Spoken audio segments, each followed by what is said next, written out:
السلام عليكم.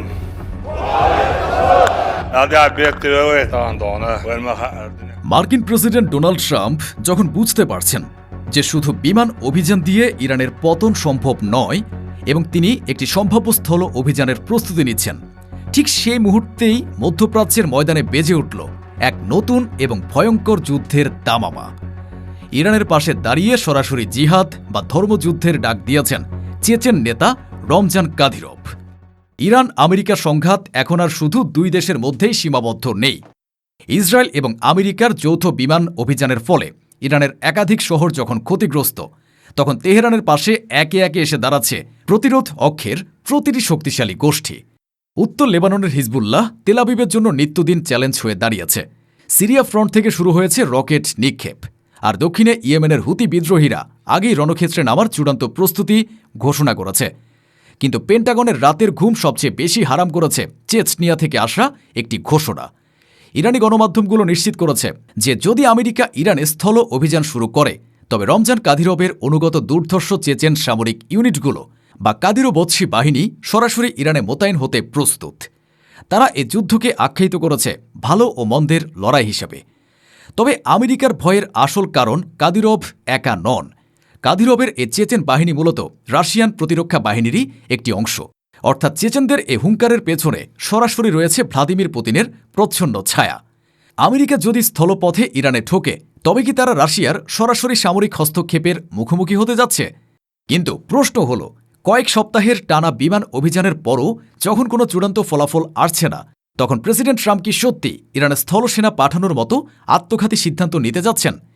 Vietnam এবং আফগানিস্তানের তিক্ত অভিজ্ঞতার পর পেন্টাগন কি আরেকটি স্থলযুদ্ধের ফাঁদে পা দেবে?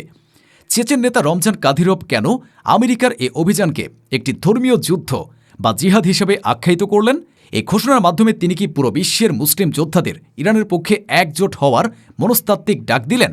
কাদিরভের এ সামরিক ইউনিটগুলো বা কাদিরোবৎসী বাহিনী যেহেতু রাশিয়ান সামরিক কাঠামোর অংশ, তাহলে কি পুতিন মূলত কাদিরভকে দিয়ে আমেরিকার বিরুদ্ধে প্রক্সি যুদ্ধের চূড়ান্ত প্রস্তুতি নিচ্ছেন? যদি রাশিয়া সত্যি এ যুদ্ধে সরাসরি জড়িয়ে পড়ে, তবে আমেরিকা এবং ইসরায়েল কি ইরান রাশিয়ার যৌথ মিসাইল সক্ষমতার সামনে টিকতে পারবে?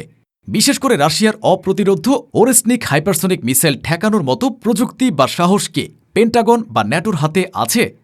আর সবচেয়ে বড় প্রশ্ন, ইরানের ময়দানে পুতিনের এ সম্ভাব্য আগমন কি প্রমাণ করছে যে মধ্যপ্রাচ্য থেকে আমেরিকার সামরিক আধিপত্য এবং পতাকার চিরতরে বিদায় নেওয়ার সময় ঘনিয়ে এসেছে?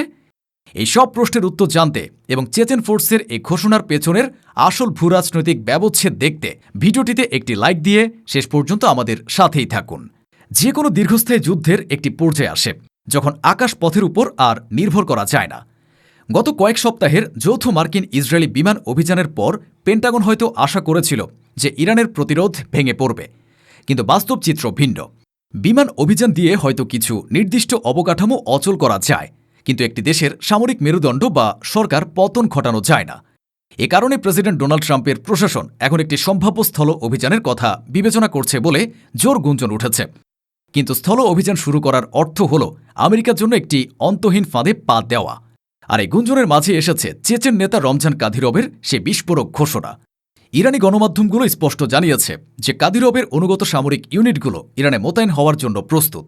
শুধু মোতায়েন নয়, তারা এ চলমান সামরিক সংঘাতকে একটি ধর্মীয় যুদ্ধ বা জিহাদ হিসেবে আখ্যায়িত করেছে।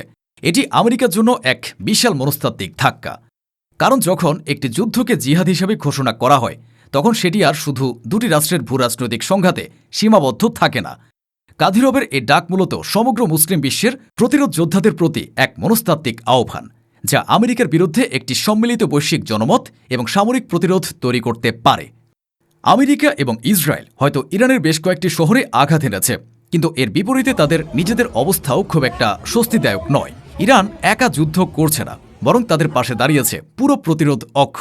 উত্তরে লেবানন থেকে হিজবুল্লাহ প্রতিদিন তেল আবিবের জন্য নতুন নতুন চ্যালেঞ্জ তৈরি করছে। তাদের রকেট এবং ড্রোন অভিযান ইসরায়েলের উত্তরাঞ্চলের নিরাপত্তা ব্যবস্থাকে চরমভাবে ব্যাহত করেছে। এর পাশাপাশি সিরিয়া প্রান্ত থেকে ইসরায়েলের উপরও গোলাবর্ষণ শুরু হয়েছে, যা প্রমাণ করে যে সংঘাত এখন একাধিক ফ্রন্টে ছড়িয়ে পড়েছে।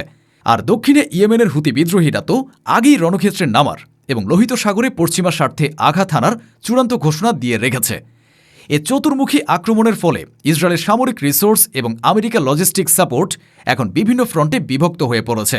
একদিকে ইরানের বিশাল ভৌগোলিক অবস্থান সামলানো, অন্যদিকে এই প্রক্সি গোষ্ঠীগুলোর লাগাতার আক্রমণ ঠেকানো। সব মিলিয়ে আমেরিকা এবং ইসরায়েল এখন আক্ষরিক অর্থেই একটি বহুমুখী চক্রব্যূহে আটকা পড়েছে। এবার আসা যাক এ চেচেন ফোর্সের ঘোষণার পেছনের আসল ভূরাজনৈতিক খেলায়। রমজান কাদিরভ নেতৃত্বাধীন এই সামরিক ইউনিটগুলো কোনো স্বাধীন মিলিশিয়া নয়। এগুলোকে নির্দিষ্টভাবে কাদিরভোৎসি বলা হয় এবং এরা সরাসরি রাশিয়ার নিয়ন্ত্রণাধীন সামরিক কাঠামোর অংশ। তারা রাশিয়ান সেনাবাহিনী এবং নিরাপত্তা বাহিনীর সঙ্গে সমন্বয় করে কাজ করে। আন্তর্জাতিক সম্পর্ক বিশ্লেষকদের মতে ভ্লাদিমির পুতিনের সবুজ সংকেত ছাড়া কাদিরভ কখনোই এমন একটি আন্তর্জাতিক সংঘাত নিয়ে এত বড় সামরিক ঘোষণা দিতে পারতেন না। এর মানে কি? এর মানে হল রাশিয়া সরাসরি নিজের নাম ব্যবহার না করে চেচেন ফোর্সের মাধ্যমে ইরানে তাদের গ্রাউন্ড প্রেজেন্স বা স্থল উপস্থিতি নিশ্চিত করতে চাইছে। এটি মূলত পুতিনের একটি প্রক্সি যুদ্ধ কৌশল।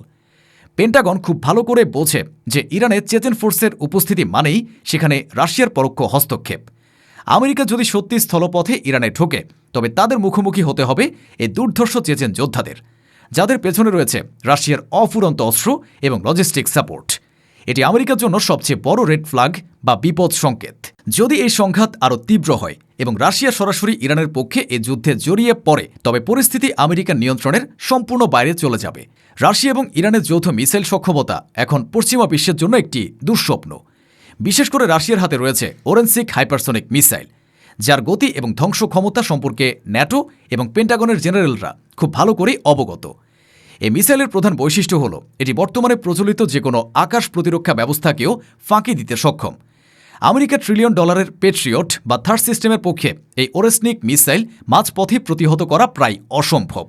পুতিন যদি এই প্রযুক্তি ইরানকে সরবরাহ করেন অথবা চেচেন ফোর্সের সুরক্ষার জন্য এই মিসাইলের কভার ব্যবহার করেন তবে আমেরিকা বা ইসরায়েলের কোনো সামরিক ঘাঁটির অস্তিত্ব রক্ষা করা সম্ভব হবে না। এই যৌথ মিসাইল সক্ষমতা আমেরিকা এবং ইসরায়েলের সামরিক কাঠামোকে সম্পূর্ণ অচল করে দিতে পারে। মধ্যপ্রাচ্যের এই সংঘাত এখন আর শুধু আঞ্চলিক যুদ্ধ নেই, এটি ধীরে ধীরে একটি গ্লোবাল বা বৈশ্বিক সংঘাতে রূপ নিচ্ছে। বিমান অভিযানে কাঙ্ক্ষিত ফল না পেয়ে ট্রাম্প প্রশাসন হয়তো স্থল অভিযানের কথা ভাবছে, কিন্তু কাদিরভের জিহাদের ডাক এবং এর পেছনে থাকা পুতিনের প্রচ্ছন্ন ছায়া প্রমাণ করেছে যে এই পথ আমেরিকার জন্য কতটা আত্মঘাতী হতে পারে। রাশিয়ার ওরেস্টিক মিসাইলের আতঙ্ক এবং প্রতিরোধ অক্ষের চতুর্মুখী আক্রমণ আমেরিকা ও ইসরায়েলকে এখন একটি কঠিন বাস্তবতার মুখোমুখি দাঁড় করিয়েছে। যুদ্ধে পুতিনের সম্ভাব্য আগমন মানেই মধ্যপ্রাচ্যের দাবার বোর্ডে নতুন নিয়মের সূচনা, যেখানে আমেরিকার পতাকার চিরতরে বিদায় নেওয়ার সময় হয়তো ঘনিয়ে এসেছে। প্রশ্ন হল, আমেরিকা কি সত্যি এ স্থলযুদ্ধের ঝুঁকি নেবে, নাকি প্রক্সি শক্তির ভয়ে তারা কূটনৈতিক সমাধানের পথ খুঁজবে?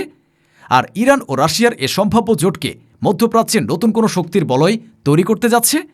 আপনাদের যুক্তি নির্ভর এবং বিশ্লেষণমূলক মতামত অবশ্যই কমেন্ট করে জানাবেন। ভূরাজনীতির এমন ভারসাম্যপূর্ণ এবং গভীর বিশ্লেষণ নিয়মিত পেতে ভিডিওটি শেয়ার করে আমাদের পেজটির সাথেই থাকুন। ধন্যবাদ।